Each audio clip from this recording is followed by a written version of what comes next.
알미라 하였더라. 아멘. 반갑습니다. 우리 서로 한 번 인사하겠습니다. 반갑습니다.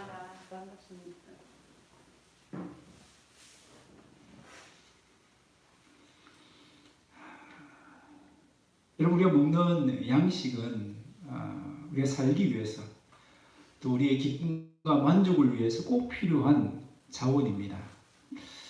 동물들 중에는 이 양식을 구하기 위해서 수천 킬로미터를 이동하는 경우들이 종종 있습니다. 사람들은 철새가 떼를 지어 이동하는 것을 보면서 한편의 그림처럼 참 아름답다라고 얘기합니다. 그래서 그 철새를 보면서 군무다, 떼를 지어서 춤을 춘다, 그렇게 표현을 합니다. 그러나 철새 입장에서 한번 생각해 보십시오. 먹이를 구하기 위해서 수천 킬로미터를 날아가야 합니다. 얼마나 고달프고 힘들겠습니까? 그렇지 않으면 죽을 수밖에 없으니까 어쩔 수 없이 그렇게 하는 겁니다. 중국에는 코끼리떼가 먹이를 찾아서 사람이 사는 도시를 헤매다가 원래 서식지로 돌아가는 일이 있었습니다. 코끼리는 원래 사람을 무서워하기 때문에 도시에 잘 나타나지 않습니다. 그런데 얼마나 배가 고팠으면 새로운 서식지를 찾아서 먼 길을 이동한 것입니다. 그런데 찾아도 찾지 못하니까 결국은 원래 서식지로 돌아갔다고 합니다. 그 이동 경로만 해도 무려 1300km에 해당했다고 합니다. 여러분, 동물들만 이렇게 먹이를 찾아서 헤맵니까? 인간 세상도 마찬가지죠. 인간 세상도 이 먹는 것 때문에 서로 다투고 치열하게 경쟁하는 것들이 얼마나 많습니까? 가게는 가게대로, 직장은 직장대로, 기업은 기업대로 이 먹는 것 두고 살기 위해서 서로 치열하게 경쟁하고 있습니다. 전 세계를 한번 보십시오. 총성이 울리지 않는 전쟁이 이루어지고 있지 않습니까? 이유가 뭡니까? 먹는 문제, 경제 문제 때문입니다. 그런데 정말 사람은 이 먹는 양식만 충분하면 잘 살 수 있을까요? 오늘 본문에서 예수님은 우리에게 우리의 진정한 만족과 생존을 위해서 꼭 먹어야 될 양식이 무엇인지를 가르쳐 주십니다. 이제 음식을 구하러 왔던 제자들이 돌아왔습니다. 배고프신 선생님을 위해서 음식을 구해왔습니다. 여러분, 유대인과 상종하지 않는 이 사마리아 땅에서 음식을 구하는 것이 쉬운 일이겠습니까? 아마도 어렵게 음식을 구해왔을 것입니다. 그 귀한 음식 이제 정성껏 선생님께 드립니다. 라삐어 잡수소서. 여전히 제자들은 예수님을 라삐라고 생각합니다. 그런데 그 앞에 사마리아 여인은 어떻습니까? 예수님을 메시아로 만났죠. 그런 제자들의 노고를 아시는지 모르시는지 예수님은 그 음식을 받지 않습니다. 그리고 말씀합니다. 32절, 내게는 너희가 알지 못하는 양식이 있느니라.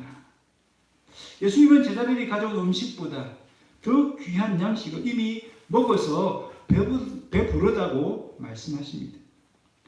그러면서 먹지 않아도 예수님에게 힘을 주고 기쁨과 만족을 준 양식이 무엇인지 설명하십니다. 34절에 우리 함께 읽겠습니다. 나의 양식은 나를 보내신 이의 뜻을 행하며 그의 일을 온전히 이루는 이것이니라. 여러분, 예수님이 제자들 몰래 드신 양식이 뭐라고요? 세상에 없는 메뉴죠. 세상에 없는 음식입니다. 한마디로 하면 육의 양식이 아니라 영의 양식입니다. 여러분, 사람은 영과 육으로 이루어져 있습니다. 육의 양식을 아무리 많이 먹어도 허전하고 공허하다라고 말하는 사람들이 있습니다. 그 이유가 뭘까요? 영의 양식을 먹고 영적으로 충만하게 채워지지 않았기 때문입니다. 이 원리를 모르기 때문에 사람들은 어떻게 합니까? 자신에게 있는 그 허전함, 그 공허함을 채우기 위해서 또 다른 육의 양식을 찾아서 헤맵니다. 아무리 그 육의 양식을 먹고 채워봐야 소용이 없는데 그것을 모르는 겁니다. 오히려 더 많은 육의 양식을 구하다가 문제가 생기고 탈이 생기는 경우들이 얼마나 많습니까? 그러나 영의 양식으로 충만해지면 어떻습니까? 우리 예수님처럼 육의 양식을 먹지 않아도 배부를 수 있습니다. 만족할 수 있습니다. 기뻐할 수 있습니다. 지금 예수님 바로 그런 상태를 제자들에게 보여주신 것입니다. 여러분, 그래도 제자들이 참 힘들게 음식을 구해왔는데 그 제자들 정성을 봐서라도 그 맛이라도 봐야 되지 않습니까? 그런데 예수님 그렇게 하지 않습니다. 왜 그렇게 싫을까요? 예수님은 제자들의 관심을 어디로 돌리시는 거죠? 그 육의 양식에서 영의 양식으로 관심을 돌리는 겁니다. 제자들이 또한 저와 여러분이 진정 먹어야 양식이 무엇인가를 깨우쳐 주시기 위해서 그 육의 양식을 거절하신 것입니다. 그렇다면 예수님이 드신 영의 양식은 구체적으로 무엇입니까? 하나님께서 예수님에게 맡기신 사명을 다하는 것입니다. 하나님의 뜻을 행하며 라고 했죠. 바로 하나님이 예수님에게 맡겨주신 그 사명, 그것이 뭡니까? 요한복음 3장 16절에 잘 나타나죠. 하나님이 세상을 이처럼 사랑하사 독생자를 주셨으니 이는 그를 믿는 자마다, 예수님을 믿는 자마다 멸망하지 않고 영생을 얻게 하려 하심이라. 예수님을 믿게 해서 멸망당할 수밖에 없는 그 영혼들을 건져내는 것입니다. 그들에게 영생의 선물을 주는 것이 예수님의 사명이셨습니다. 예수님은 이 사명 때문에 유대인들이 혐오하고 차별하는 사마리아 땅을 찾아가셨습니다. 또한 유대인 남성으로서 사마리아 여인과 대화를 나누셨습니다. 당시 사회에서는 유대인 남자가 아무 여자랑 이야기하면 안 됩니다. 심지어는요, 자기 부인과도 길거리에서는 이야기를 하지 않았대요. 왜냐하면 불륜으로 오해를 살 수 있으니까 그런 것을 방지하기 위해서 자기 부인도 길거리에서는 함부로 얘기하지 않았대요. 그런데 세상에 유대인 남성이 유대인 여자도 아니고 사마리아 여인과 이야기를 나눈 겁니다. 그래서 음식을 가져온 제자들이 예수님과 사마리아 여인이 대화하고 하는 걸 보고는 깜짝 놀랍니다. 우리 성경에는 이상히 여겼다라고 되어 있지만 헬라어 원문을 보면 놀랍게 여겼다라고 표현하고 있습니다. 예수님은 영혼의 목마름에 해로드기는 이 불쌍한 영혼, 이 여인을 구원하시기 위해서 피곤함을 마다하지 않았습니다. 제자들에게 오해를 받을 수 있는 그 행동도 피하지 않았습니다. 여인에게 물을 달라고 하심으로 여인에게 있는 진정한 목마름을 일깨워 주셨습니다. 여인이 그 영적인 목마름을 깨닫고 하나님을 찾을 때에 자신이 메시아이심을 일깨워 주셨습니다. 드디어 여인은 예수님을 메시아로 믿게 되었고 영생의 선물을 얻게 된 것입니다. 여러분, 예수님은 자신을 이 땅에 보내신 하나님의 뜻, 한 영혼을 살리는 그 사명, 지금 이루셨습니다. 지금 이루어졌습니다. 그것을 보고는 너무 기쁜 거예요. 너무 만족한 거예요. 너무 영적으로 충만해지시고 배부르시니까 먹지 않아도 나 배고프지 않아, 나 피곤하지 않아 라고 말씀하실 수 있었던 것입니다. 그런데 오늘 본문에 보면 이 예수님 외에 또 한 사람이 이 영의 양식을 먹었습니다. 누굴까요? 바로 사마리아 여인입니다. 28절 29절을 보면 여인은 물동이를 버려두고 동네 사람들에게 예수님을 전합니다. 저희의 부끄러운 과거를 다 아시는 이분이야말로 그리스도가 아닐까요? 와서 한번 보십시오 라고 전도한 것입니다. 여인은 자신이 물길로 왔다는 것도 잊어버립니다.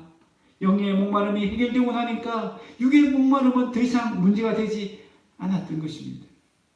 자신이 받은 영생의 선물을 또 다른 누군가에게 전하지 않으면 견딜 수 없는 마음이 그에게 생긴 것입니다.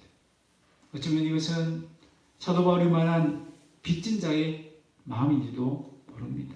로마서 1장 14절 사도 바울이 그 고백하죠.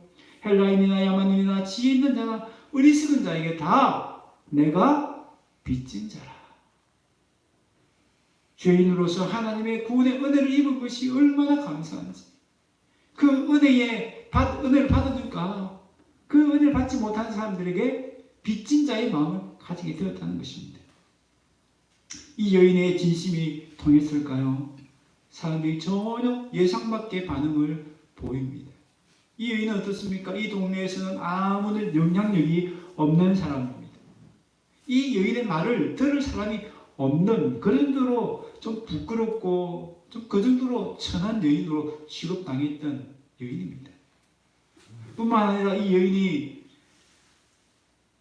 예수님이 정말 메시아라는 근거를 제시하지도 못했습니다. 그리고 오늘 말씀에서는 그 뉘앙스가 잘 느끼지 않는데요. 어떤 뉘앙스냐면요. 이 여인이 말한 것은 혹 이분이 우리가 그토록 기다리던 메시아가 아닐까요? 정도로 말한 겁니다. 그래서 여러분 직접 와서 한번 만나서 여러분이 한번 확인했으면 좋겠습니다. 그 정도로밖에 전하지 않은 거예요. 그런데도 불구하고 사람은 어떻게 합니까? 그 여인의 말을 듣고는 다 몰려옵니다. 39절에 그들 중에 30절에 그들이 동네에서 나와 예수께로 오더라. 그리고 39절에 보면 놀라운 일이 일어나죠. 그들 중에 많은 사람들이 예수님을 믿게 되었다라고 기록하고 있습니다. 이 여인은 예수님과 사람들을 연결시켜주는 다리가 된 것입니다. 축복의 통로가 된 것입니다. 그로 말미암아서 많은 영혼들이 영생의 선물을 받게 되었습니다. 여러분, 이 여인도 우리 하나님 기뻐하시는 영혼 구원에 성공한 것입니다. 그 하나님 뜻을 이룬 것입니다. 그래서 이 여인도 예수님과 함께 영의 양식을 먹었다고 할 수 있는 것입니다.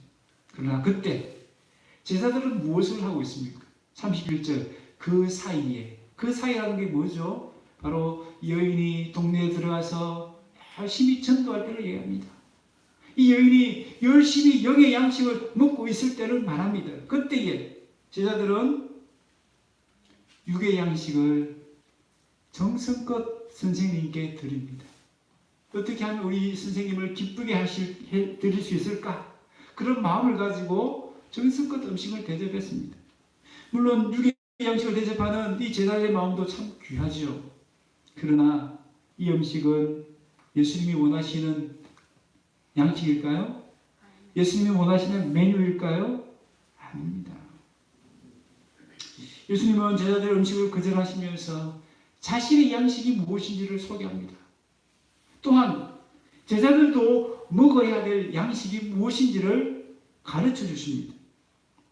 농사의 예를 들어서 가르쳐 주시는데요. 35절에 너희는 넉 달이 지나야 추수할 때가 이르겠다 하지 아니하느냐. 그러나 나는 너희에게 이르노니 너희 눈을 들어 밭을 보라. 휘어져 추수하게 되었도다. 넉 달이 지나야 추수할 때가 이른다. 이 말은 당시에 통용되던 격언이었습니다. 이 말의 뜻이 뭡니까? 지금 씨를 뿌리고 거두기 위해서는 적어도 4개월은 기다려야 된다는 겁니다. 그러니까 씨 뿌려놓고 막 성급하게 조급하게 추수하려고 그러지 말고 천천히 기다리라라는 뜻이 있습니다. 그런데 예수님은 이 격언을 사용하시면서 영적 추수의 때는 그런 이 세상의 추수 때와 다르다라고 말씀합니다. 세상의 추수 때는 지금 4개월 기다려야 되지만 영적인 추수의 때는 지금 이르렀다라고 말씀합니다. 지금 시작되었다라고 말씀합니다. 아멘. 여러분 당시 유대인들은요 영적인 추수의 시기를 언제라고 생각했냐면 이 세상 마지막 종말의 때 그때 메시아가 오시면 하나님 나라가 시작되고 영적인 추수가 일어난다라고 생각했습니다. 그러나 예수님은 지금이 바로 영적 추수의 때라고 말씀합니다. 영적 추수가 시작되었다고 말씀합니다. 그 말이 뭡니까? 메시아가 오셨다는 말입니다. 그 말은 내가 바로 그 메시아라고 말씀하신 것입니다. 여러분, 사마리아 여인은 이것을 알고 믿었지만 지금 제자는 어떻습니까? 아직 모르는 거예요. 아직도 모르는 겁니다. 36절에 예수님은 자신이 거두는 자로서 이미 삭도받고 영생에 이르는 열매를 모으신다라고 말씀하십니다. 여기서 예수님이 받은 삭은 사마리아 여인을 가리키는 겁니다. 예수님이 영적 추수를 이미 지금 시작하셨다는 것이죠. 그리고 35절 하반절에 눈을 들어 밭을 보라 희어져 추수하게 되었다. 이것은 누구를 가리킬까요? 바로 사마리아 사람들을 말하는 겁니다. 영생에 이르는 열매를 지금 한가득 예수님이 지금 모으시고 계시는 거예요. 왜 밭이 희다고 할까요?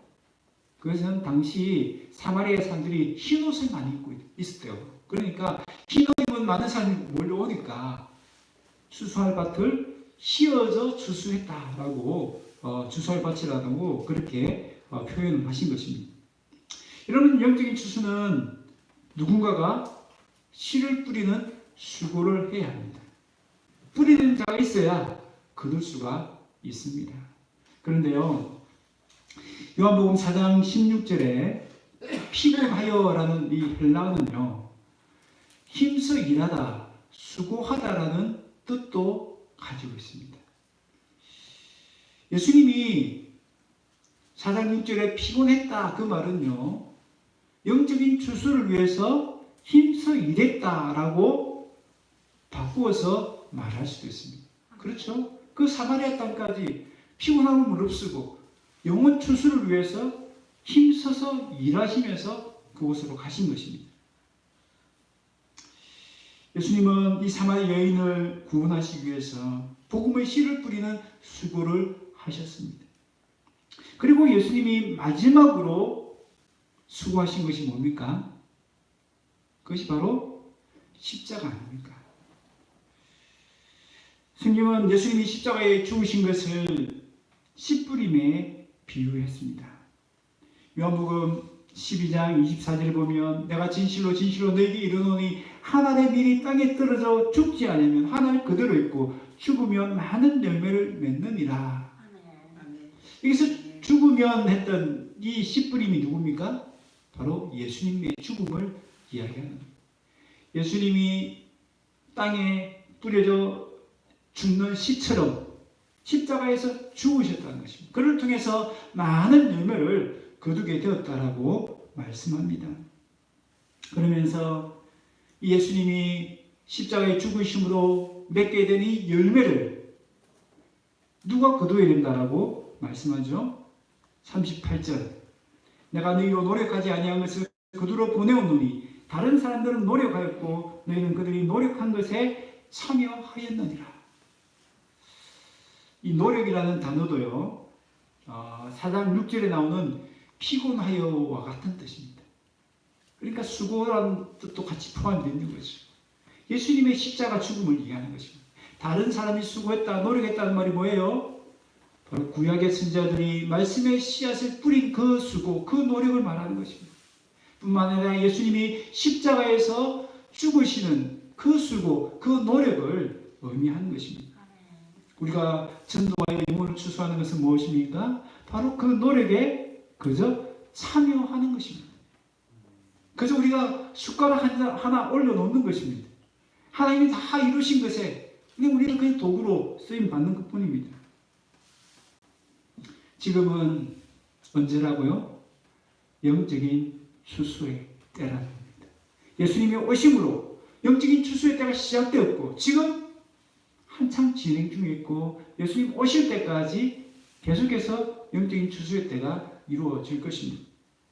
그래서 누군가는 예수님처럼 추수를 위해서 눈물과 땀을 쏟는 수고를 아끼지 말아야 합니다.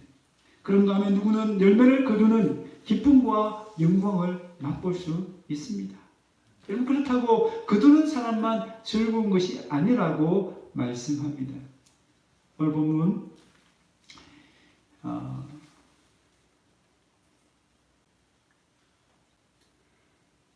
36절 하반절에 뿌리는 자와 거두는 자가 함께 즐거워하게 하려 합니다 라고 이야기합니다. 거두는 사람에게는 기쁨, 영광이 있는 게 당연해야죠. 그런데 뿌리는 사람은 어떻습니까? 뿌리는 사람은 정말 수고를 다해야 되고 얼마나 힘써 일해야 됩니까? 얼마나 힘듭니까? 그런데 그에게도 기쁨이 있다는 거예요. 이유가 뭡니까? 여러분, 뿌리는 자는 당장 거두는 기쁨은 맛보지 못할 수도 있습니다. 그러나 낙심하거나 실망하지 말아야 될 이유가 뭡니까? 뿌리면 반드시 거둔다. 오늘 말씀 속에 그 약속이 담겨있는 뿌리면 누가 거두게 하신다? 하나님이 거두게 하신다. 그 거둘 수 있도록 누가 수고하셨다? 예수님이 수고하셨다. 예수님이 십자가에 죽으시는 수고를 하셨기 때문에 뿌리기만 하면 반드시 거둘 수 있다라고 말씀하는 겁니다. 그래서 뿌리는 자는 풍성한 열매를 거둘 것을 기대하고 소망 중에 기뻐하면서 씨를 뿌릴 수 있다는 것입니다. 또한 거두는 사람은 나 혼자 거두었다고, 내 힘으로 거두었다고 뻐기거나 자랑할 수 있습니까? 아닙니다. 내가 몇 명을 전도했어. 내가 이 사람을 전도했어. 내가 목회해서 우리 교회 성도가 이만큼 불어났어. 여러분, 이런 말들 간혹 하는데요. 맞는 말입니까? 오늘 말씀을 근거해 보니까 아닌 것 같아요. 그 사람이 거두었지만 그 사람이 거둘 수 있도록 그 앞에 누가 했어요? 뿌리는 사람이 있었다는 겁니다.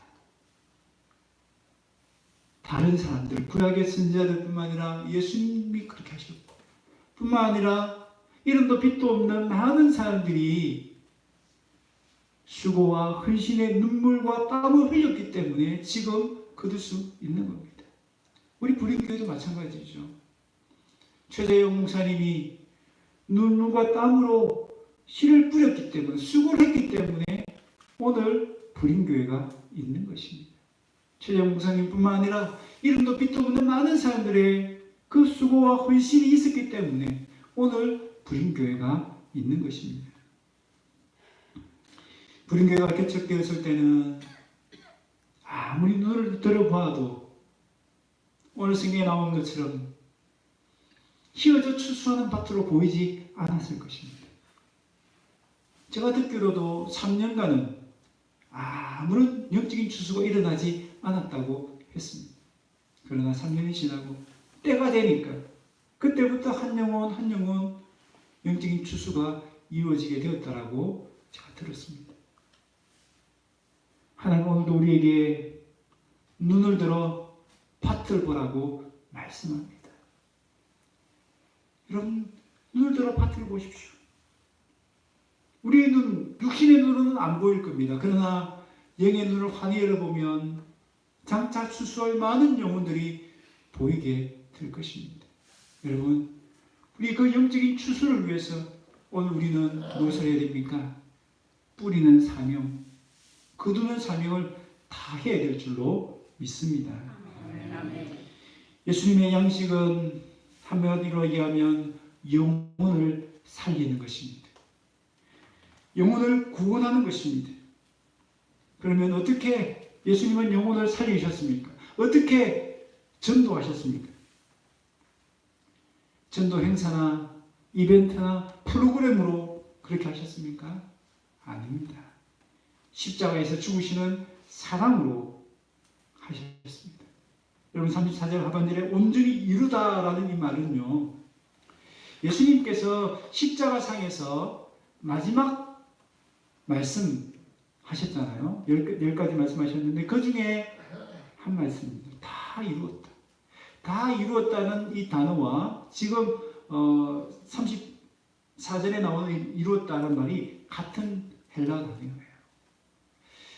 예수님이 어떻게 하나님께서 맡겨주신 사명을 다 완수하셨죠? 십자가의 죽으심으로 완수하셨죠. 십자가에서 예수님이 죽으셨기 때문에 결국은 죄인이 용서를 받고 영생을 얻을 수 있게 되는 것 아닙니까? 여러분, 내가 전도했다고 그 영혼이 건진받는 것이 아닙니다. 결국은 예수님의 십자가 사랑 때문에 그 영혼이 건짐을 받게 되는 것입니다. 그러므로 예수님의 양식, 이렇게도 표현해 볼 수 있을 것 같아요. 십자가 사랑으로 영혼을 살리는 것이 예수님의 양식이었다. 십자가 사랑으로 영혼을 구원하는 것이 예수님의 양식이요, 또한 저와 여러분이 먹어야 될 영의 양식이라고 할 수 있습니다. 여러분, 영혼을 살리는 사명의 핵심은 십자가 사랑이 있는 줄로 믿습니다. 여러분, 영혼을 살릴 수 있는 것은요, 내가 전도를 잘해서 영혼을 살리는 것이 아닙니다.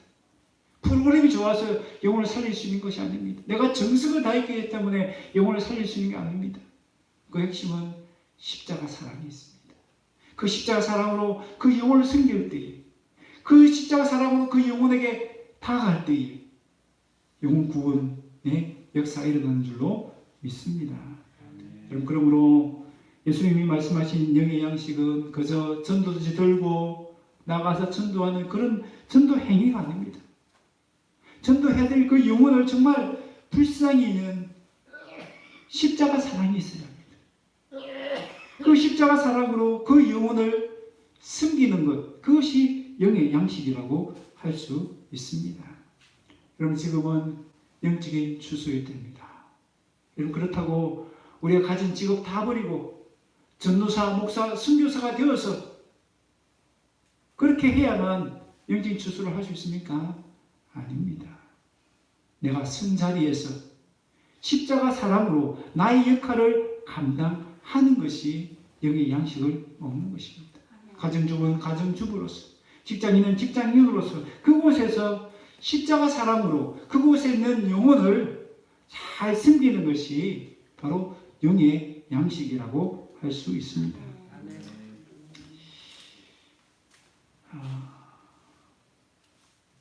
우리 한국초대교회에 이재형이라는 목사님이 계시는데요. 이분은 왕손 출신입니다. 이분이 조금 일찍 태어났으면 고종 대신 왕이 될 뻔했던 그런 왕손입니다. 이분이 임귀현이라는 이 마부를 만나게 되는데요. 이 마부가 이 왕손과 좀 친해지니까 복음을 전했습니다. 이 천한 마부꾼이 전도를 하니까 이 왕손 기가 찬 거예요. 막 화를 내면서 뭐라고 했냐면, 예수를 믿으면 마부꾼이 양만이 된다더냐? 그러면서 막 호통을 치는 겁니다. 예수님을 믿으면 영생을 얻는다 그러니까, 잘 산다 그러니까 이 오해를 한 겁니다. 복음을 오해한 겁니다. 왕손 입장에서는 그래, 잘 산다? 그럼 네가 양만 되려고 예수 믿는 거냐? 건강하려고 잘 살려고 그 예수 믿는 거냐? 그렇게 핀잔을 줬습니다. 그랬더니 이 마부가 하는 말이, 날이 성령의 진리는 그렇지 않습니다. 믿음의 도리는 그렇지 않습니다. 오히려 제가 예수님 믿는 것은 마부로서 마부 역할을 잘 하기 위해서 예수님을 믿습니다. 그렇게 대답하는 거예요. 그 얘기를 듣고 이 이재영이라는 사람이 큰 감동을 받았습니다. 도대체 예수라는 분이 어떤 분인가? 기독교가 얼마나 좋길래 은금, 천금을 주기 때문에 예수 믿는 것도 아니고, 잘 살 수 있기 때문에 예수 믿는 것도 아니고, 그저 마부로서 마부 역할을 잘 할 수 있도록 하는 것이 믿는 도리다라고 대답할 수 있을까? 그 깊이 있는 대답에 큰 감동을 받았습니다. 그래서 이재현 사람이 예수님을 믿게 되었고, 나중에는 성동교회의 목사님까지 되었습니다. 그리고 나중에는 이 이재영, 왕손 이재영이 마부꾼 이 임귀현에게 형님이라고 불렀습니다. 왜냐하면 자기보다 먼저 믿었기 때문에 그 신분의 격차를 뛰어넘고 그냥 형님이라고 불렀다고 하는 것입니다. 여러분, 왕손 이재영이 어떻게 예수님 믿게 됐습니까? 왜 예수님 믿게 됐습니까? 마부인 이 임교회라는 사람이 복음을 제대로 전했기 때문입니다. 이분이 진짜 예수님 믿는 사람답게 복음을 전했기 때문입니다. 막 침에 발리는 말로 예수 믿으면 천국 간다, 뭐 잘된다, 세상에서 복 받는다, 그런 침에 발린 이야기 한 것이 아니고요. 복음의 진리를 제대로 설명하고, 그리고 복음대로 자기가 살았기 때문에 거기에 감동받아서 이 지역에 있는 사람이 예수님을 믿게 된 것입니다. 우리도 마찬가지입니다. 여러분, 예수님 믿게 하는 것은 나의 언변이 아닙니다. 우리 전도를 잘해서 예수님 믿게 되는 것이 아닙니다. 우리의 미련한 말이라도 제대로 된 복음의 진리를 전할 때, 내가 제대로 복음대로 살아갈 때, 그때 전도가 이루어질 수 있고 그 영혼이 정말 예수님을 만나는 은혜가 임할 수 있는 겁니다. 말씀을 냈습니다. 여러분, 퀴즈를 하나 낼까요? 우리 예수님이 제일 좋아하는 메뉴가 뭡니까? 예수님 오시면 우리가 대접해야 될 최고의 메뉴가 뭘까요? 바로 오늘 예수님 말씀하신 그 영의 양식이 아닐까요? 예수님, 저도 예수님처럼 이것을 내 양식 삼아서 잘 살았습니다. 말씀 속에서 하나님 뜻을 발견하고 나에게 주신 사명이 무엇인지 깨닫고, 그래서 직장에서, 가정에서 내 역할을 충실히 하면서 그리스도의 사랑을 나타내었습니다. 그 메뉴를 하나님 예수님께 딱 대접할 때 우리 예수님이 가장 기뻐하시고, 그래 내가 이 음식을 정말 기다리고 고대했다, 내가 맛있게 먹을게, 그렇게 대답하지 않으시겠습니까? 여러분, 세상에 각기 다른 생물들이 많이 있습니다. 동물들마다 먹이가 달라요.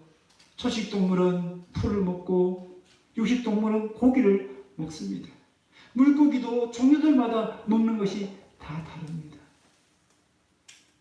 무엇을 먹느냐가 그 존재가 어떤 존재인지를 밝히 보여주는 겁니다. 그렇다면 성도는 무엇을 먹어야 합니까? 이 세상 사람들처럼 육의 양식에만 만족할 수 있습니까? 육의 양식만, 헛된 것만 그렇게 구할 수 있습니까? 아닙니다. 성도는 영의 양식을 구해야 합니다. 하늘의 양식을 구해야 합니다. 예수님은 그 영의 양식이 무엇인지, 하늘의 양식이 무엇인지 우리에게 가르쳐 주셨습니다. 그것이 뭡니까? 십자가 사랑으로 영혼을 섬기는 겁니다. 십자가 사랑으로 영혼을 사랑하는 겁니다. 십자가의 사랑으로 영혼을 살리는 것입니다. 그 영의 양식을 매일매일 먹을 수 있는 저와 여러분 되시길 바랍니다. 그 양식을 먹어보는 말미암아 영적으로 충만하시고 강건케 되어지는 귀한 복을 누리시는 저와 여러분 다 되시기를 주의 이름으로 축원합니다.